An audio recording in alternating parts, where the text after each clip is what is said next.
Union TV, నేను బ్రహ్మనాయుడు. ఇకపోతే జనసేన పార్టీలో చేరికలు మొదలవుతూ ఉన్నాయి. మళ్ళీ రాష్ట్ర వ్యాప్తంగా భారీ ఎత్తున ఆగస్టు నాటికి చేరికలు చేర్చుకోవాలని చెప్పేసి ఆ పార్టీ అధిష్టానం నిర్ణయించుకున్నట్టయితే తెలుస్తుంది. అయితే ఎన్నికలు అయిపోయిన తర్వాత ఆంధ్రప్రదేశ్లో కూటమి 164 స్థానాలతోటి ప్రభుత్వాన్ని ఏర్పాటు చేసిన తర్వాత వైఎస్ఆర్ కాంగ్రెస్ పార్టీ కేవలం 11 స్థానాలకే పరిమితమైన తర్వాత వైసీపీ నుంచి చాలా వలసలు అటు తెలుగుదేశంలో జనసేనలోకి వచ్చినటువంటి పరిస్థితి. జనసేన పార్టీలో 4 మాజీ శాసనసభ్యులైనటువంటి సామినేని ఉదయభాన్ గారు, అదేవిధంగా బాలినేని శ్రీనివాసరెడ్డి గారు, అదేవిధంగా పెన్నం దొరబాబు గారు, అదేవిధంగా కిలార రోసే గారు, 4 కూడా ప్రముఖంగా జనసేన పార్టీలో చేరారు. ఆ తర్వాత చేరికలు కాస్త జనసేన పార్టీలో ఆ స్థాయిలో ఆ స్పీడ్లో చేరలేదని చెప్పుకోవాలి. అయితే ఇప్పుడు ఆ పార్టీ అధినేత జనసేన పార్టీని బలోపేతం చేసుకోవాలనేటువంటి ఆలోచనలో ఉన్నట్టయితే తెలుస్తుంది. ఆగస్టు నాటికి చేరికలు పెద్ద ఎత్తున ఉండేటువంటి అవకాశాలు అయితే చాలా స్పష్టంగా కనపడతా ఉన్నాయి. కులాలకు మతాలకు అతీతంగా జనసేన పార్టీలో క్లీన్ ఇమేజ్ ఉన్నటువంటి నాయకుల్ని ఆ పార్టీలో చేర్చుకునేందుకు ఆ పార్టీ అధిష్టానం ఇప్పటికే రంగం సిద్ధం చేస్తున్నట్టు తెలుస్తోంది. అయితే నిన్న చూస్తే కొంతమంది వైఎస్ఆర్ కాంగ్రెస్ పార్టీకి చెందినటువంటి జెడ్పీటీసీలు ఎవరైతే ఉన్నారో వారు జనసేన పార్టీ తీర్థం పుచ్చుకున్నట్టు తెలుస్తుంది. అదేవిధంగా ఆర్యవైశ్య సంఘాలకు సంబంధించి కొంతమంది రాష్ట్రంలో ఉన్నటువంటి ప్రముఖులు ఆర్యవైశ్య సామాజిక వర్గం నుంచి ప్రముఖులు జనసేన పార్టీ తీర్థం పుచ్చుకున్నారు. ఒకసారి చూస్తే మనం ఆ పార్టీ అధికారికంగా ప్రకటించింది. జనసేనలో చేరిన ఆర్యవైశ్య ప్రముఖులు, జనసేన పార్టీలో ఆర్యవైశ్య ప్రముఖులు బుధవారం సాయంత్రం చేరారు. చార్టెడ్ అకౌంటెంట్, రాష్ట్ర ఆర్యవైశ్య మహాసభ గౌరవ అధ్యక్షులు శ్రీ పెనుగొండ సుబ్బరాయుడు గారు విజయవాడ, అదేవిధంగా వైశ్య సత్ర సముదాయం అధ్యక్షులు శ్రీ దేవకి వెంకటేశ్వర్లు గారు కనిగిరి, శ్రీ కాశీ అన్నపూర్ణ చౌల్ట్రీస్ అధ్యక్షులు శ్రీ భవనాసి శ్రీనివాస్ గారు నంద్యాల బుధవారం శ్రీ పవన్ కళ్యాణ్ గారి సమక్షంలో జనసేనలో చేరారు. వారికి పార్టీ కండువా వేసి సాదరంగా ఆహ్వానించారు. కుల మతాలకు అతీతంగా శ్రీ పవన్ కళ్యాణ్ గారు ప్రజల కోసం చేస్తున్న కార్యక్రమాలు, అవినీతి రహిత పాలనకు ఆకర్షితులై జనసేనలో చేరినట్టు వారు తెలిపారు.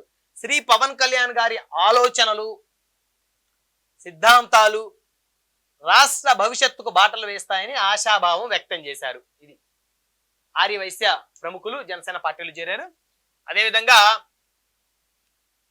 ఇప్పుడు ఎవరైతే ఆర్యవైశ్య సామాజిక వర్గానికి చెందినటువంటి రాష్ట్ర స్థాయిలో మరి గుర్తింపు ఉన్నటువంటి ఆర్యవైశ్య ప్రముఖులు ఎవరైతే ఉన్నారో వారందరూ కూడా పార్టీ జనసేన అధినేత సమక్షంలో ఒక్కొక్కరుగా పార్టీలు జాయిన్ అవుతున్నారు. వారికి జనసేన కండువా కప్పి అధినేత పవన్ కళ్యాణ్ గారు సాధారణంగా వారందరూ కూడా ఆహ్వానిస్తా ఉన్నారు. అంటే జనసేన పార్టీ ఈ మధ్య కాలంలో కొంతమంది పార్టీ మీద ఒక కుల ముద్ర వేసి ప్రచారం చేస్తున్నటువంటి పరిస్థితి. అంటే జనసేనలో 1-2 సామాజిక వర్గాలకే ఆ పార్టీలో ప్రాధాన్యత ఉందని చెప్పేసి ఆ పార్టీ మీద ఒక దుష్ప్రచారం చేస్తున్నటువంటి ప్రక్రియలో ఇది జనసేన పార్టీ కులాలకు మతాలకు అతీతంగా ముందుకు వెళ్తుంది. అతీతంగానే మరి ప్రముఖులను, అదేవిధంగా క్లీన్ ఇమేజ్ ఉన్నటువంటి నాయకుల్ని, మరి సమాజంలో కాస్త గౌరవంగా బ్రతుకుతున్నటువంటి కుల సంఘాలకు సంబంధించినటువంటి నాయకులు కూడా ఆ పార్టీలు తీసుకోవడం జరుగుతుందని చెప్పేసి అయితే స్పష్టంగా అర్థమవుతుంది.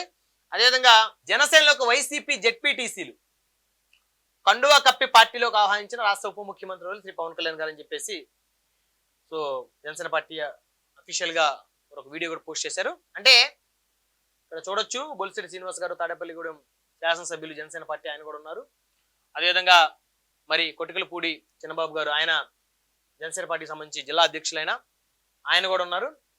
సో పశ్చిమ గోదావరి జిల్లా అధ్యక్షులైన మొత్తం చూస్తే జెడ్పీటీసీలు జనసేనలోకి వైసీపీ జెడ్పీటీసీలు, అంటే వైఎస్ఆర్ కాంగ్రెస్ పార్టీ గ్రౌండ్ లో కూడా ఖాళీ అవుతుంది.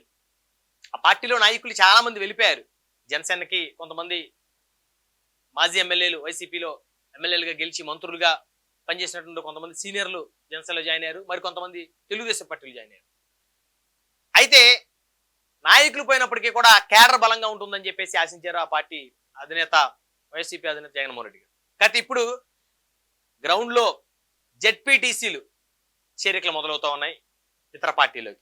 అంటే ఆ తర్వాత ఎంపీటీసీలు, ఇక సర్పంచ్ స్థాయి వారు కూడా వైసీపీ నుంచి జనసేనలోకి టీడీపీలోకి జాయిన్ అయితే ఖచ్చితంగా గ్రౌండ్ లెవెల్లో YSR Congress party vote bank అనేది ఖచ్చితంగా వారి ఓటు పర్సంటేజ్ ఇప్పటికీ అంటే గత ఎన్నికల్లో 38% ఉంది.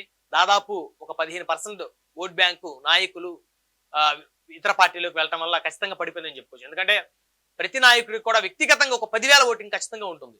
ఉదాహరణ చూస్తే బాలినేని శ్రీనివాసరెడ్డి గారు కానీ, సామాన్య ఉదయ్ గారు కానీ, కిలార్ రోసే గారు కానీ, పెన్నం దొరబాబు గారు కానీ ఖచ్చితంగా వాళ్ళకి 10,000 ఓట్ బ్యాంకు ఖచ్చితంగా ఉంటుంది. మరి అలాంటి ఓట్లన్నీ కూడా మరి ఆ పార్టీని వదిలి వైసీపీని వదిలి వెళ్ళిపోయిన పరిస్థితి.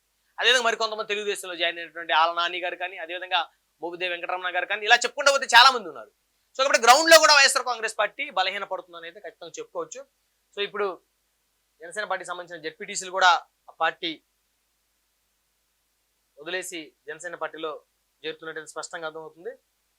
సో మొత్తంగా చూస్తే జనసేన పార్టీ బలోపేతం దిశగా ఆ పార్టీ అధినేత ముందుకు వెళ్తా ఉన్నారు. ఇటీవల కాలంలో ఆయన పార్టీని బలోపేతం చేయటం లేదని, పార్టీని వదిలేశారని, కేవలం పరిపాలన మీద దృష్టి పెట్టారని చెప్పేసి చాలా మంది జనసేన పార్టీ అధినేత మీద మరి ఇష్టానుసారంగా మాట్లాడుతున్నటువంటి పరిస్థితులు ఉన్నాయి రాష్ట్రంలో. ఎందుకంటే ఆయన ఉప ముఖ్యమంత్రి అయిన తర్వాత పార్టీకి సంబంధించినటువంటి జిల్లా అధ్యక్షులతో కానీ, నియోజకవర్గ ఇన్ఛార్జీలతో కానీ, ఎందుకంటే ఆయన పాయింట్ ఆఫ్ కాంటాక్ట్ అనేటువంటి ఒక వ్యవస్థను తీసుకొని వచ్చారు. సో వాళ్ళు ఎవరితో కూడా ఆయన భేటీ అవ్వట్లేదు, వాళ్ళని ఎవరిని పిలిపించుకోవట్లేదు, మాట్లాడట్లేదు, వాళ్ళ సమస్య తెలుసుకోవట్లేదు, పార్టీని గ్రౌండ్ లో బలోపేతం చేయట్లేదు అనేటువంటి రకరకాల ప్రచారాలు జరుగుతున్న నేపథ్యంలో జనసేన పార్టీ ఇప్పుడు చేరికలకు మరి వారు స్వాగతం పలుకుతూ ఉన్నారు. జనసేన పార్టీలో చేరేటువంటి నాయకులు ఎవరైతే ఉన్నారో వైసీపీ నుంచి వారి యొక్క ప్రొఫైల్ చెక్ చేసుకుంటున్నారు. క్లీన్ ఇమేజ్ ఉన్న నాయకులు జనసేన పార్టీలో జాయిన్ చేసుకున్నారు. అదేవిధంగా గ్రౌండ్ లెవెల్ లో ఉన్నటువంటి వైఎస్ఆర్ కాంగ్రెస్ పార్టీ సంబంధించిన జెడ్పీటీసీ స్థాయి నాయకులు కూడా చాలా మంది జనసేన పార్టీలో అయితే చేరుతున్నట్టయితే స్పష్టంగా కనబడుతుంది.